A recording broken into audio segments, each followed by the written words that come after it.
Mama je ena sama. Tako se začenja več kot ena pesem, ki jih danes pišemo na premnoge voščilnice in bodo ogrele srce marsikateri mami.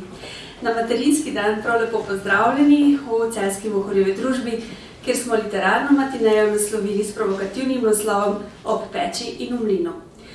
Govorili pa bomo o materinstvu in še bolj o očetovstvu. Svoje sredi, poleg naše urednice Mete Lenart-Perger, toplo pozdravljam naša gosta, oba specialista zakonske družinske terapije, doktorico Andrejo Poljanec in doktorja Janeza Sečnika. Lep pozdrav vsem trem. Bom kar na začetku razkrila, da sta vidva brat in sestra. Prihajate iz velike družine in tudi sama sta ponosna starša velikima družinama. Kako vidva doživljate današnji praznik? Kaj vam pomeni 25. marec? Zgleda, da sem za materinski dan, jaz prva izbira.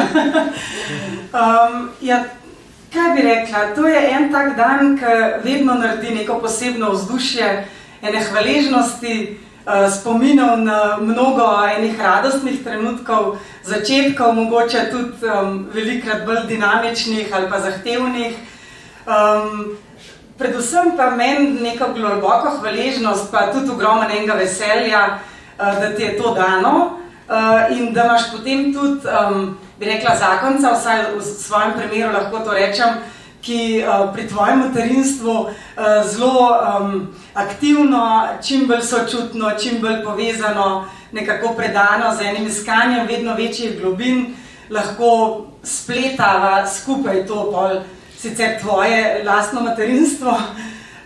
Tako da to je tudi en tak vidik, ki ni čisto vsaki materi dan, je pa res pri meni en poudarek, ki ga ne moreš spregledati, no? En tak akcent, ki ti ostane kot en zven. Vsakeč, ko se spomniš na kakšnega svojega otroka, je zraven še oče. Ja, materinstvo, jaz vsak dan vidim mojo ženo, kako se s tem ukvarja in materinstvo je seveda, tako kot očetovstvo, tak krasen poklic, ki pa dostikrat pripelje do tega naslova tele knjige, kateremu kaj več rekli. Tako da materinstvo seveda ogromno nežnosti, ogromno enih spretnosti, ki jih očetje ne razvijamo na tak način, jih ne živimo na tak način, zato čisto dobro nikoli ne vem, kako je biti v materinski koži, seveda. Hkrati pa vidim, da tiste mame, ki se predajo otrokom, koliko so srečne, koliko so vesele in koliko so otroci seveda, koliko imajo v svojih očeh velik iskec, in to, kar raven mame povzročijo. Očetje pa na drug način, seveda. Torej, dan iskric v materinstvu in očetovstvu. Na današnji dan smo vsi malo podvrženi skušnjavi, da bi materinstvo idealizirali, ampak roko na srce čisto vsaka mama ve, da ima življenje v otrocih pač vzpone in padce.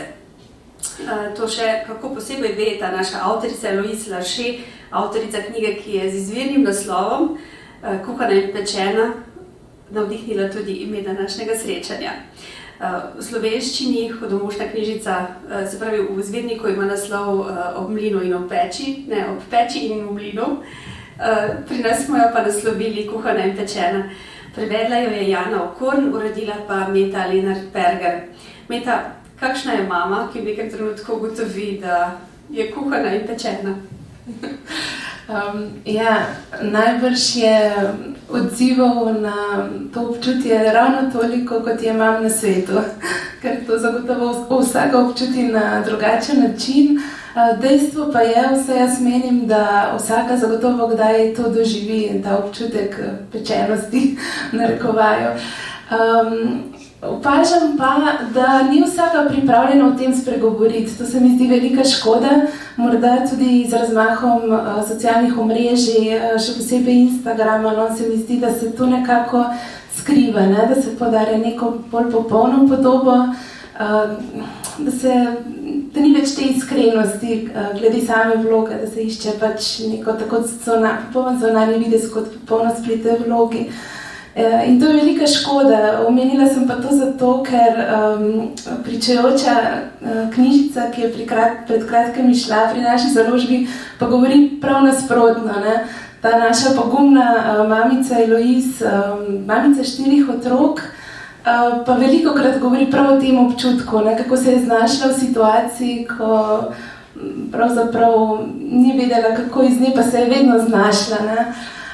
Kar je zanimivo in tudi mogoče dodatna vrednost te knjige je neka taka družbeno-kritična ost, ki jo tudi vpletel sicer zelo humorno pisanje in zna tudi zelo dobro postrežiti na pladnju z odgovori, zakaj pravzaprav je smiselno in je prav, da imamo otroke in da tudi velike družine prinašajo neko dodatno vrednost, da so prihodnost, ker tako v Franciji, odkudar mamica izhaja, kot tudi pri nas vemo, da je včasih tudi nekaj kritike na ta račun. Ne.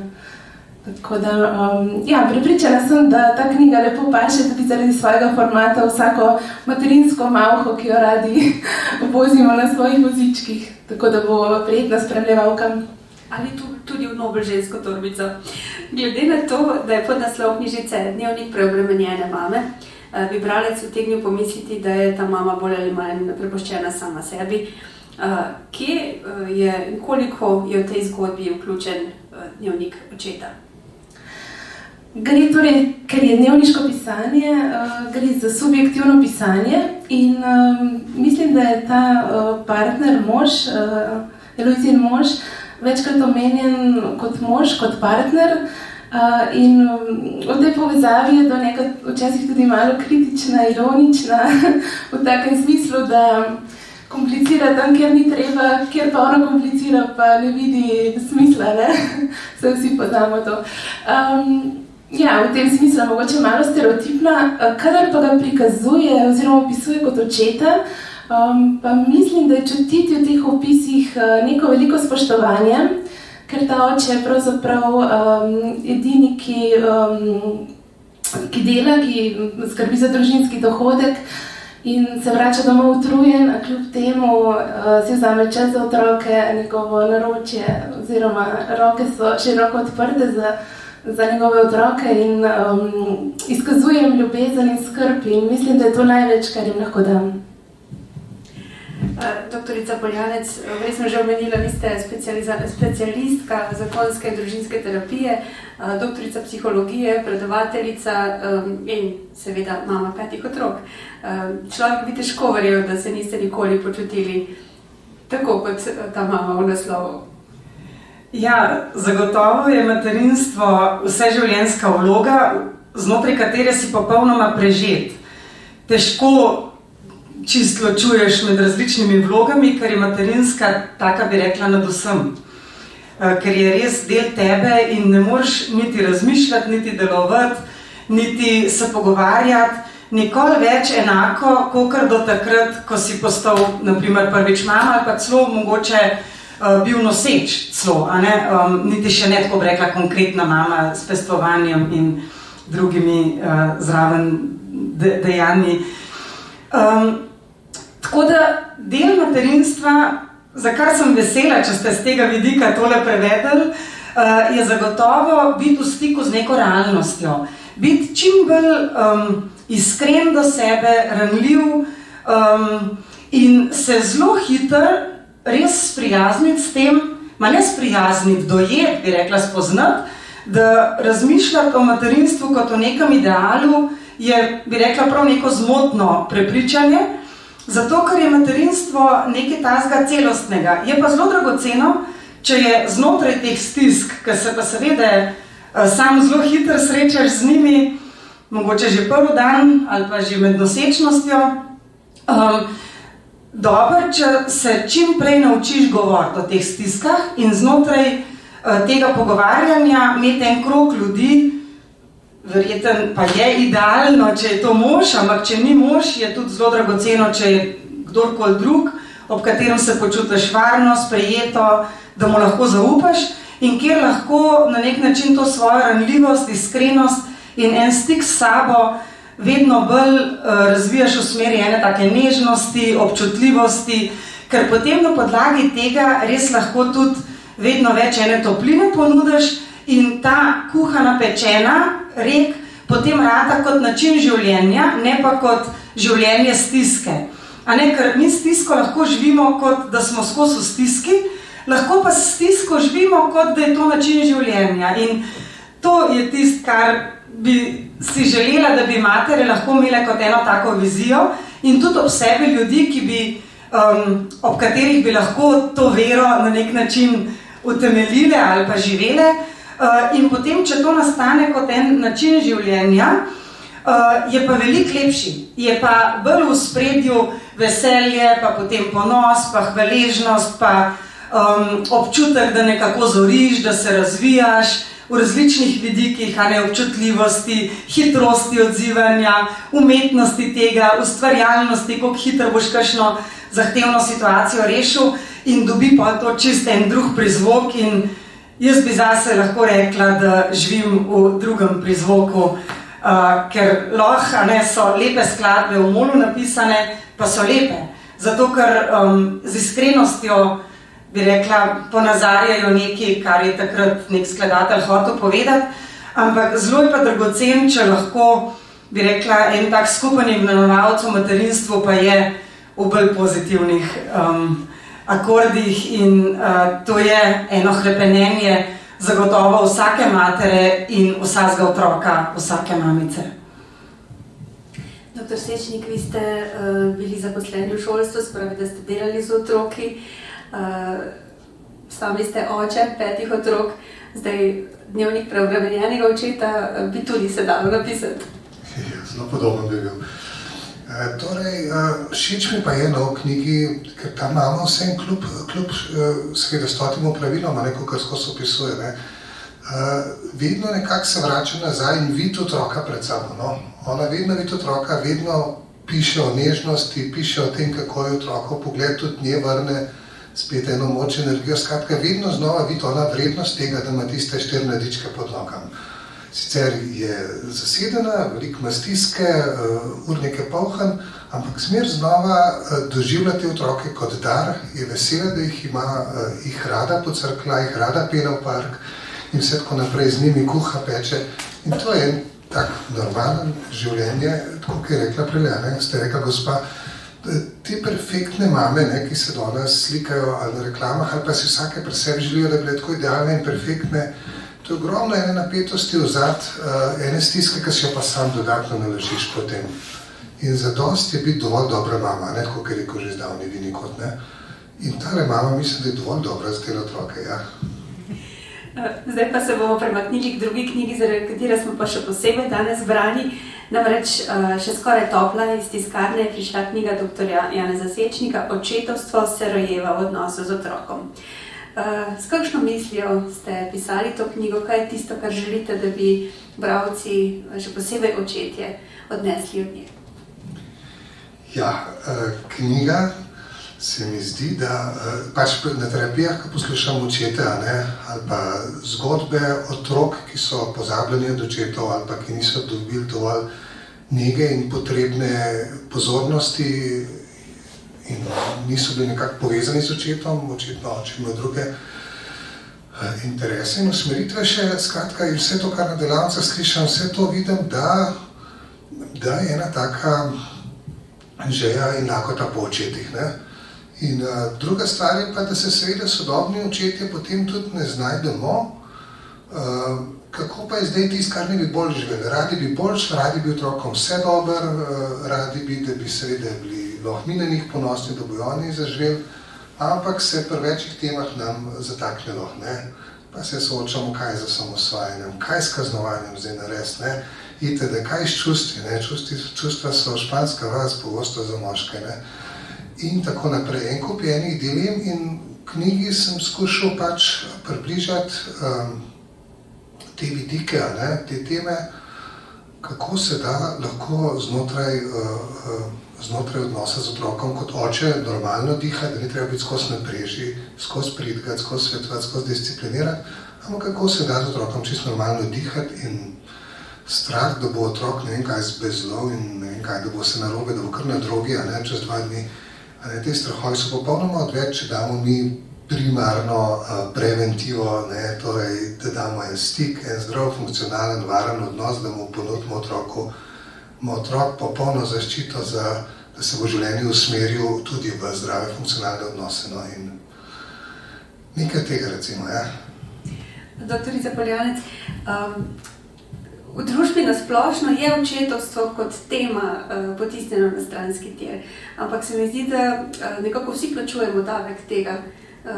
Kako vi opažate to problematiko, da so očetje premalo prisotni, da so pravzaprav v odnosu z otroki v vzgoji pogosto potisnjeni ob stran? Ja, nažalost je ta problematika še zmeraj zelo očitna, kar Janez še zagotovo na teh skupinah z očeti bolj intenzivno doživlja, pa kar si tudi sam oče. Ampak tukaj je celo tako, da v resnici mi lahko rečemo, da so potisnjeni, v resnici pa tudi kar sami mečkan umaknejo. Nismo mame take gorenke vse, da bi 3 vogale držale, da ne bi očetom bili spustile, ne? Ampak so tudi sami toliko neopremljeni, velikrat niti se ne znajdejo, zelo velike je nemoči, strahov in potem ali so umaknjeni, en tak zelo pogost v delo ali pa v nek šport ali pa boh ve kaj še drugega, bolj butastega mogoče ali pa škodljivega. Ali pa po drugi strani tisti očetje, ki se pa želijo vpletati, so pa pogosto potem v tem strahu, kako zdaj vzgojiti kvalitetno, poštenega, odgovornega Slovenca, pa pregrobi, prestrogi v tem, taki kar rigidni. In to je pa velikrat tudi povezano s kaznovanjem, z nekim pridganjem, discipliniranjem, kar pa mi vsi vidimo že in glede na znanstvene raziskave in glede tudi seveda na izkušnje pri delu starši, da je oboje zelo pomanjkljivo. In tisto, kar si res želimo, je, da bi tudi očeti sploh najprej začeli verjeti, da so pomembni za otrokov razvoj. Recimo raziskave, ki so narejene v povezavi z razvojem otrok pa mladostnikov, precej jasno nakazujejo na to, da tam, kjer so očeti prisotni, z eno, bi rekla, zdravo, tako pozitivno držo, zagnanostjo, aktivnostjo, magar prek športa, da zmorejo neke take topline osnovne v odnosu, tudi neke nežnosti, pogovorov o čustvih vsaj do neke mere, da te otroci bistveno bolj skozi pridejo, kar pomeni, da ta očetov steber je res dragocen, če je, in je stiska, če tega stebra ni. Tako da, mislim, jaz sem blazno ponosna itak že na Janeza kot očeta, pa tudi na to sem ti hvaležna, da si to knjigo zdaj napisal, ker se mi zdi, oziroma tudi vidim, da več, ko se pa vseeno o tem tudi v javnosti govori, tudi hvala, da ste jo izdali, da se prebere, se pa vseeno, postopoma se te generacijske vzorci potem spreminjajo v vsaki družbi in jaz bi celo si drzala reči, da v teh 20 letih, ko naprimer mi dva delava kot terapeuta, so že narejeni premiki, tudi zahvaljujoč se takim založbam, ki spodbujajo vidike pomena očetovstva, družine, obeh slogov vzgoje in tako naprej.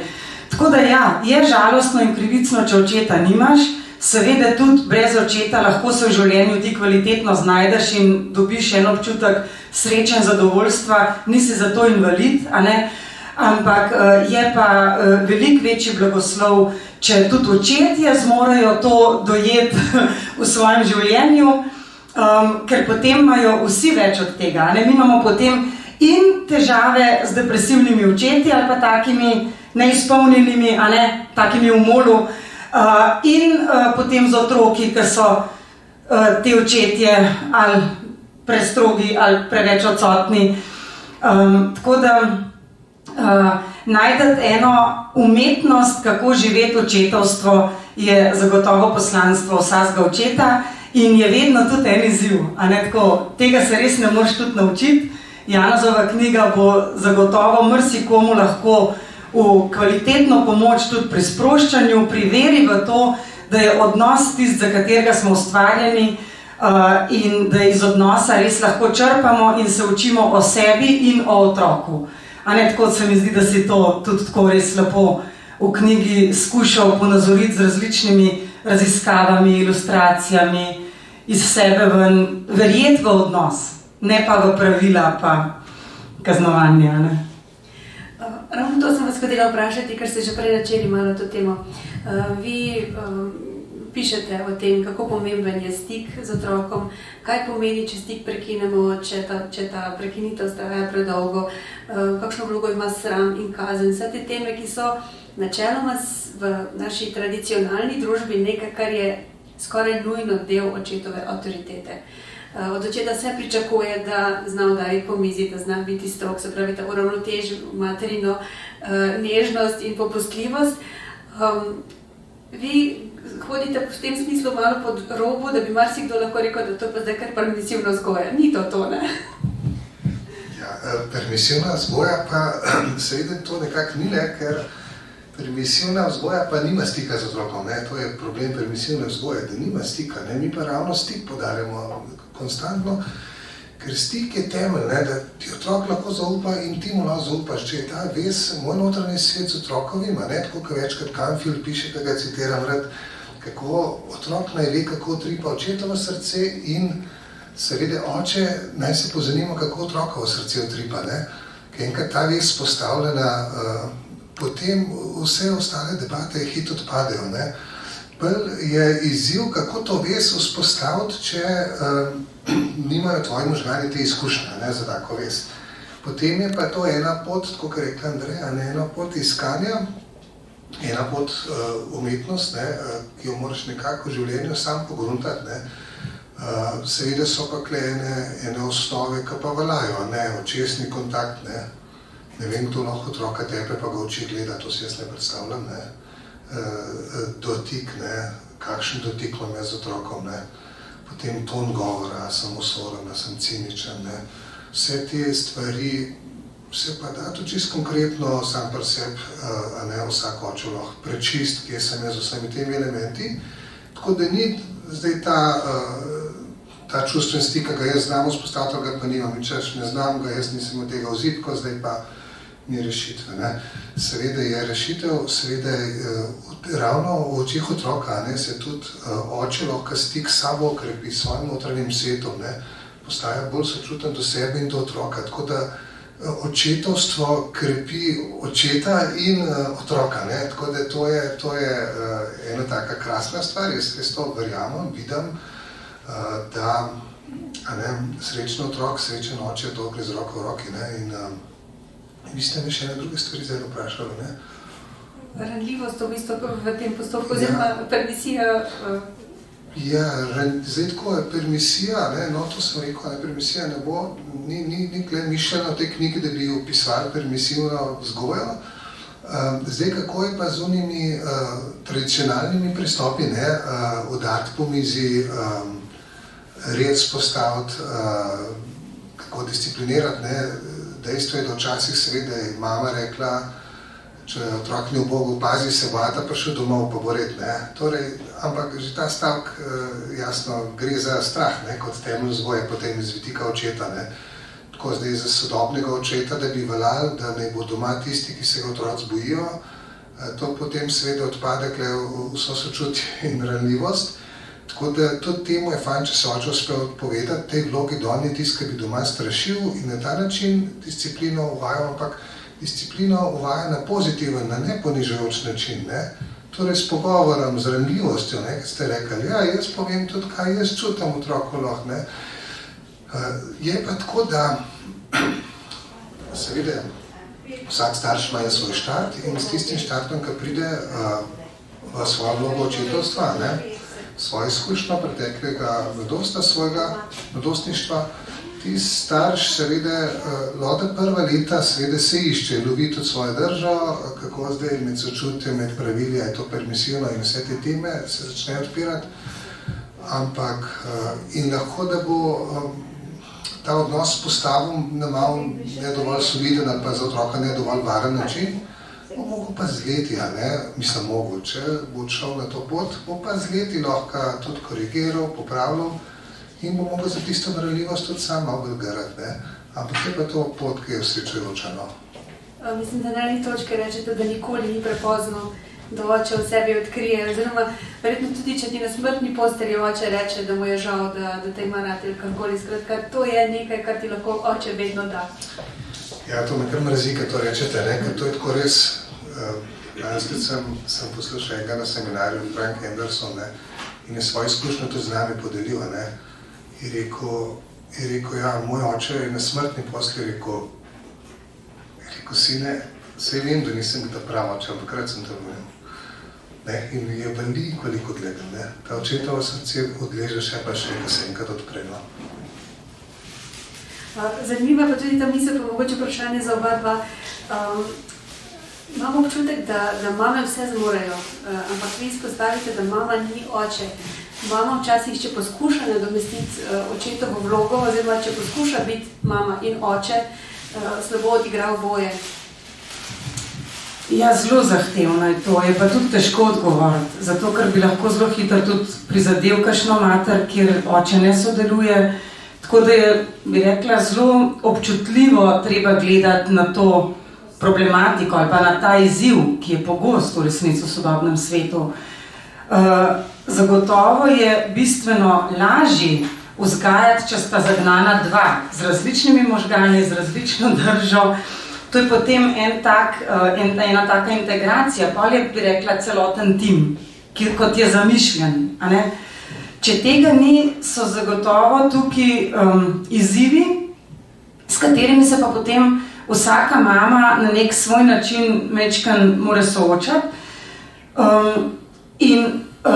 Zelo škoda je, če mama misli, da mora pol vse sama narediti pri vzgoji, ker v resnici tudi pol ni treba, tudi če oče ne sodeluje ali pa niti ne živi z otrokom pa z njo, še vedno ni treba, da misli, da je sama. Ta miselnost, ki je v slovenski narod zelo globoko zakoreninjena, da nekako moraš vse sam se lotiti, pa vse nekako pretrpeti, pa zgrist, je na nek način škodljiva. No? Seveda je tudi borbena, pa zato veliko zmoremo, ampak če te preveč prežame, je pa problematična, je pa na nek način tudi toksična za razvoj materinstva in za razvoj tazga otročka, ki bo potem čist preveč odgovoren, samostojen že v enem ranem otroštvu, ker bo videl, da je mama taka obvladačica, ona vse zmore in ti se ne moreš dobro počutiti ob taki materi, ki pa kot otrok doživljaš, da te je česa strah, da ne zmoreš vsega, da si v dilemi, da si krivice doživel. Imeti mamo, ki igra vlogo obvladačice, je blazen napor in za mamo in za otroka. Mogoče mame tukaj celo lažje preživijo, ker so navajene tega in nekako potem zgrizajo, tako bomo rekla po partizansko, poborbeno, ampak je škoda. Mama vse ne sme ene te osnovne ranljivosti zgubiti, ene osnovne občutljivosti, te topline, miline, tudi neke, bi rekla, mere ene take malo popustljivosti, ki ni popustljivost v smislu potuhe, ki bi škodovala, ampak je popustljivost v smislu neke situacije, da boš prilagodil, bolj kot neke prožnosti, kot take popustljivosti, ki bi imela neko slabo konotacijo. Tako da, če mama ostane sama, bi rekla, z vzgojo otroka, je zelo dragoceno, če vsem zmore imeti neko dobro socialno mrežo. To je recimo ena taka rezerva, da potem lahko vse malo tako skupnostno vzgaja, se s kom pogovori o teh svojih stiskah, da v tem zori.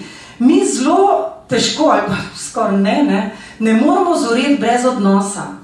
Brez da imamo vsaj en varen odnos, kjer lahko se odpremo v enem takem ranljivem, v bistvu iskrenem pristopu, brez tega na nek način ne moremo zoreti. To je kot ena taka definicija, bi rekla, ena temeljna potreba, da zorimo samo znotraj varnih odnosov, oziroma odnosov, kjer lahko to varnost tudi na nek način vedno bolj dograjujemo. Kjer nam ni treba pestvovati ali pa živeti znotraj strahov, ampak smo lahko bolj iskreni, bolj odprti, bolj sproščeni in tam lahko razvijamo pol zaupanje.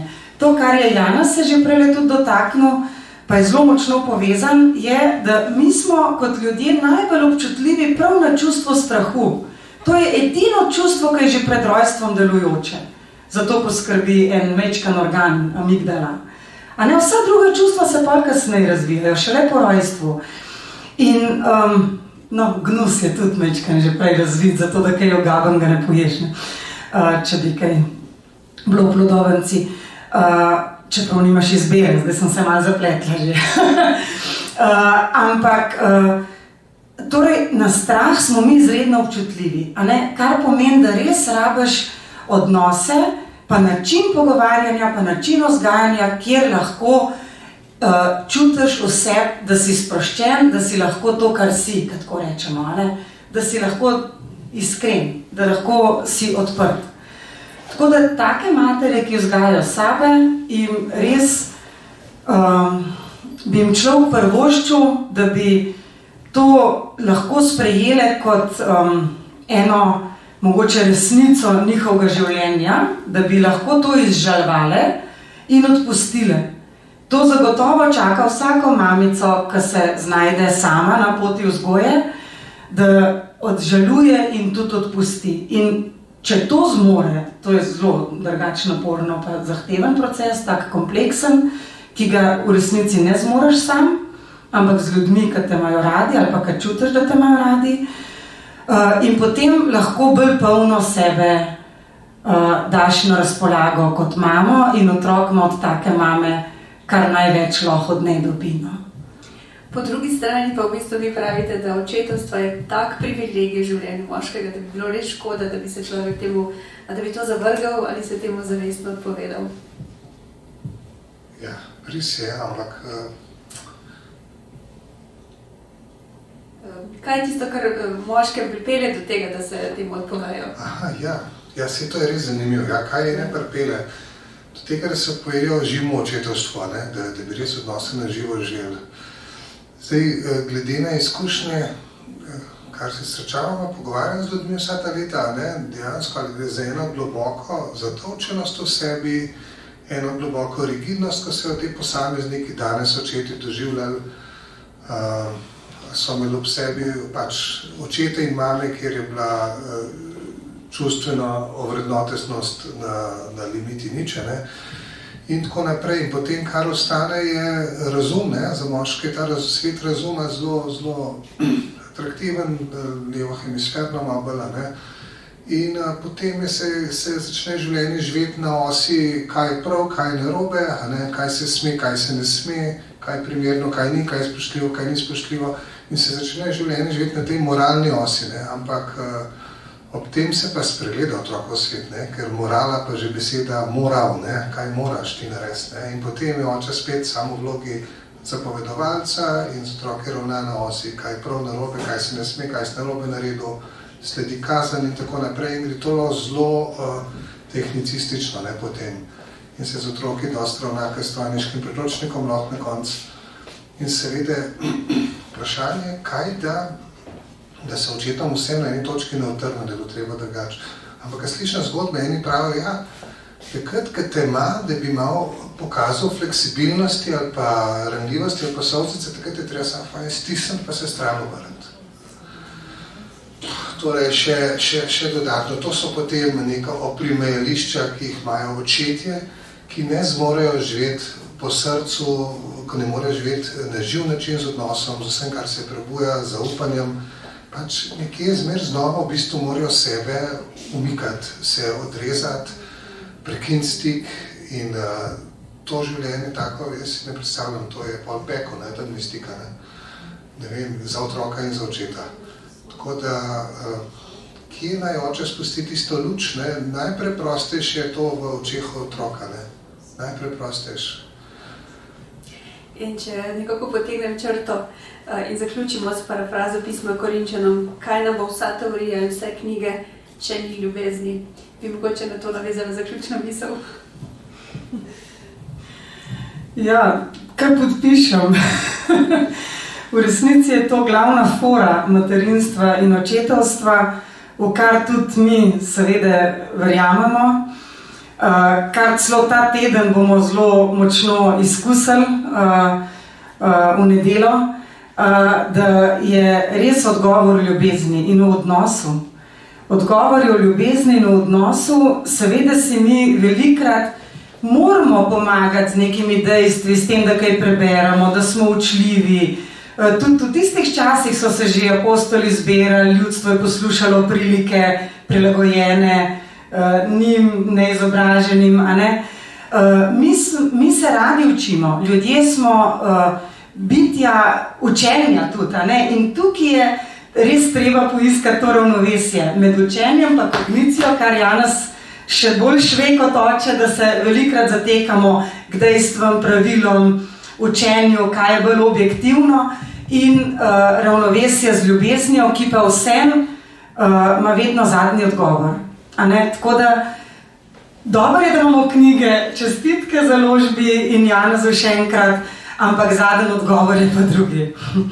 Tako da je milost tistemu, ki ta odgovor verjame in ga skuša vse življenje čim bolj živeti z milijon kuhanimi in pečenimi dnevi.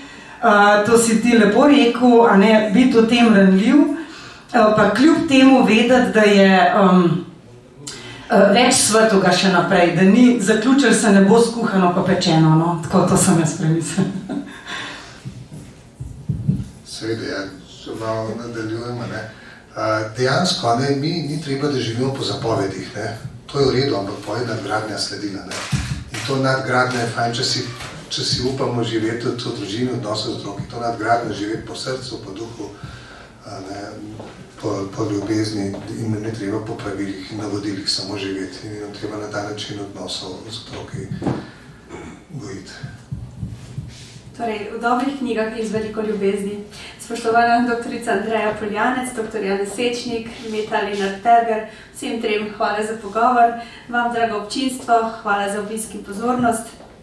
Danes sta obe knjigi na voljo po ugodnejši ceni, izredno lepo darilo tako za mamice, kot seveda tudi za očete. Pa mislim, da izvrstno branje zelo priporočljivo čisto za vse. Lepe pomladne dneve vsem in blagoslovljene prihajajoče praznike.